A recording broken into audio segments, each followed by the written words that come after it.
Okay, I just woke up.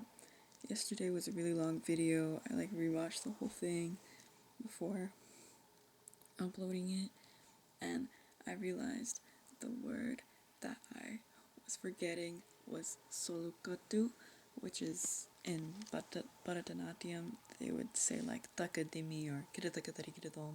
Those are not actually words, like they're just rhythmic syllables that they use for the dancer to dance to. And I feel like because there's so much of that in like Bharatanatyam and in like the classical arts of India, I was trying to say that I felt like that was kind of reflected a little bit in Indian music a little bit, just the way that they would just do cooler things with the voice, honestly. Like they would just like throw in like kind of like sound effects or like just with the voice or just like onomatopoeia kind of things with the voice in Indian music that I just thought was really interesting, and it would be like kind of like using the voice like an instrument and not just like using it for lyrics and melody, like using it like it's a more interesting instrument than that. And that was something that I was kind of drawing inspiration from. I'd always kind of realized that like Indian melodies and Bollywood are just they're very good and they're very catchy, and that is like one aspect of them is that sometimes they will just forego the lyrics in exchange for melody and vibe, and that is really cool, and that's totally fine. So yeah, that was what I was trying to say. I kind of forgot like some of the terminology because I kind of stopped taking Bharatanatyam classes when I was like 17, and I'm 23 now, so it's been a while.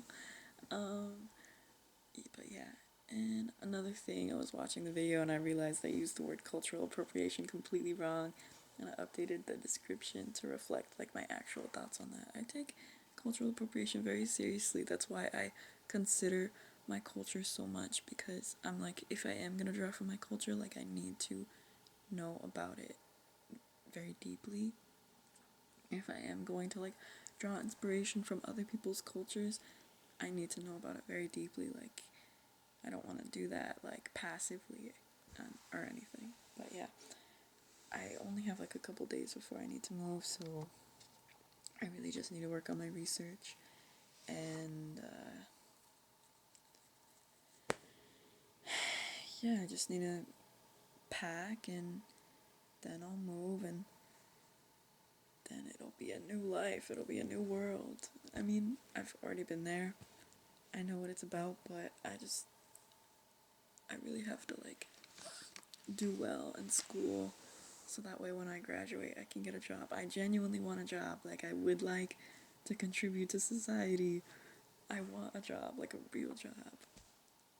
I mean, not that I do see all the like music stuff as a job, but it's like a job that's not going to pay me for a very long time, and I'm okay with that. You know,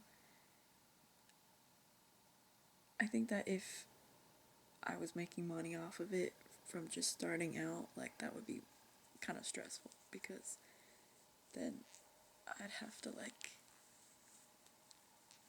do stuff that people liked, and I think it's important to not care about that right now, like what other people like, and just focus on what I like for right now. Um, but yeah. Also, I was kind of thinking, like I applied to like the Adobe Fellowship thing, and I was kind of thinking like maybe if I did get like an Adobe subscription, like I would actually want to like maybe use it more for like visual effects and things, because I think that could be really cool. And I was kind of feeling kind of limited on like visual effects before. I thought like, oh, I can only use visual effects in my videos if I hire like a VFX artist, because I just thought it would be too hard for me to try and tackle that too. But I think simple like visual effects, like hazy stuff or like motion blur or stuff like that, could be like doable, and like if I had like a clear reason for it in my directing, like I think I should incorporate stuff like that into my videos, just because, like, you know, with Nolan doing the in and out of focus thing during fight scenes, like, I just feel like certain visual effects and stuff that I see in photography would, like, open up, like, a new world in terms of my directing and what I can do, because I was feeling low-key kind of limited by the scope of needing to make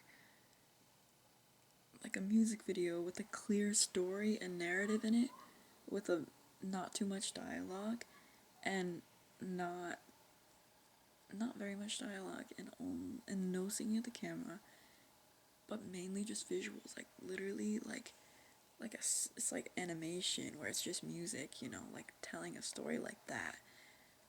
Like that's kind of hard, and maybe if I utilize visual effects, even just very simple ones, but if I utilize them like really well, I can like tell the narrative better and stronger. What I've come up with, like I've come up with 2 music video ideas. I just feel like a lot of the music videos so far, like the idea is a montage,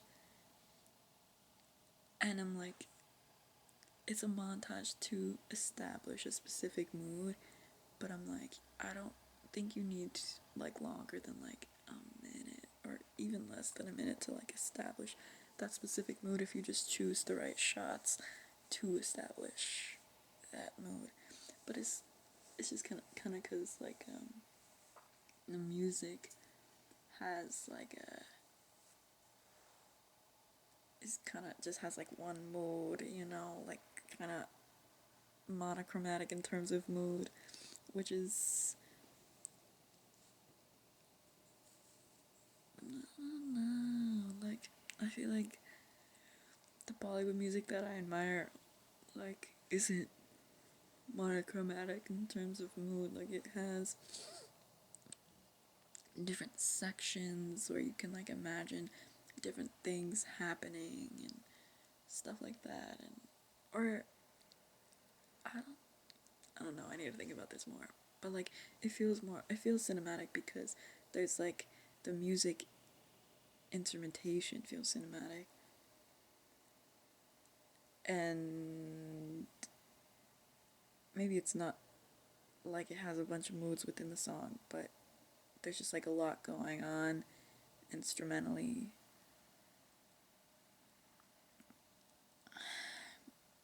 Anyway, I need to think about how to make my music videos more interesting, because I already wrote down the ideas, but I'm like, it's not fully giving what I needed it to give.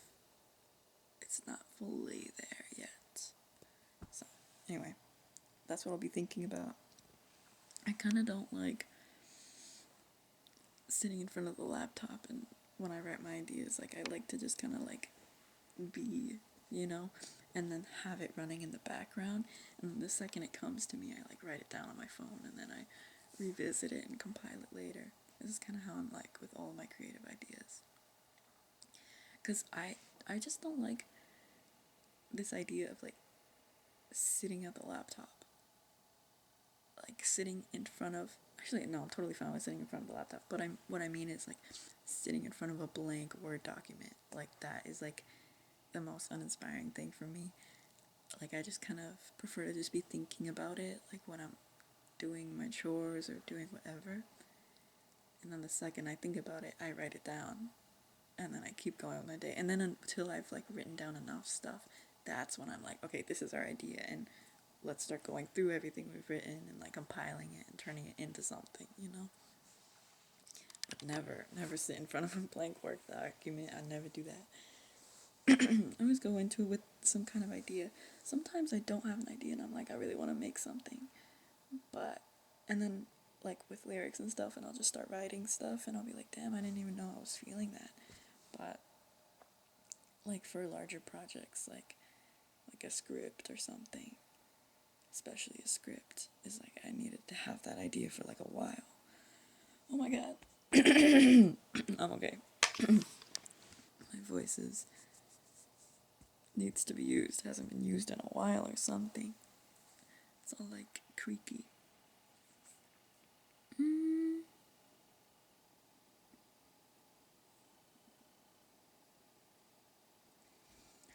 yeah, I've been really feeling like I want to write like a novel, but I don't have time to write a novel, and writing a novel is really hard, especially for me because I prefer to listen to audiobooks actually.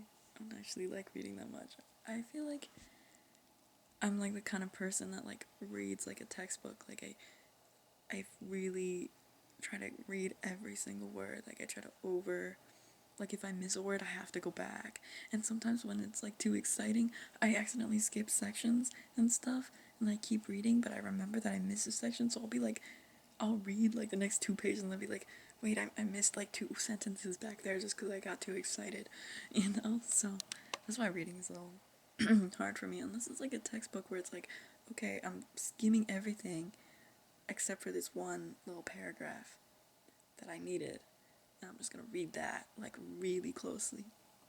But like for novels, it's like I just I don't know. But I was talking to my friend and she's like, it's okay if you like miss a couple sentences here and there, whatever. Like she reads really fast, she reads a lot, and she's like, she reads like how I listen to audiobooks, where it's like if I'm listening to an audiobook, I don't like go back. Like it's if I miss something or if I'm not paying full attention, I only go back if I'm like, okay, actually I don't know what's happening anymore. Like I missed too much. I don't know what's happening. I think that's why I'm like able to read a lot more when I listen to audiobooks and stuff. But yeah, and then the most ideal situation is like audiobook with the text in front of me. Like that's the best situation. But I think because I bought Dracula, I'm gonna be able to do that. But yeah. Also, I think that was why Rolling into the Deep was such a scary book for me, because I read it as an audiobook, and the spoiler alert, the mermaids can talk a little bit, but it's like a mimicry, you know? And the way the audiobook person read it was so creepy. Like it was so creepy. Cuz like a girl said something like, "Come out, Teal, like this isn't funny anymore. Like where are you?" And then like we just see like the guy who just saw all these people die, and he just sees like a single mermaid like on top of like a dead body saying those exact words. Like, oh my god. It was so good. It was so creepy.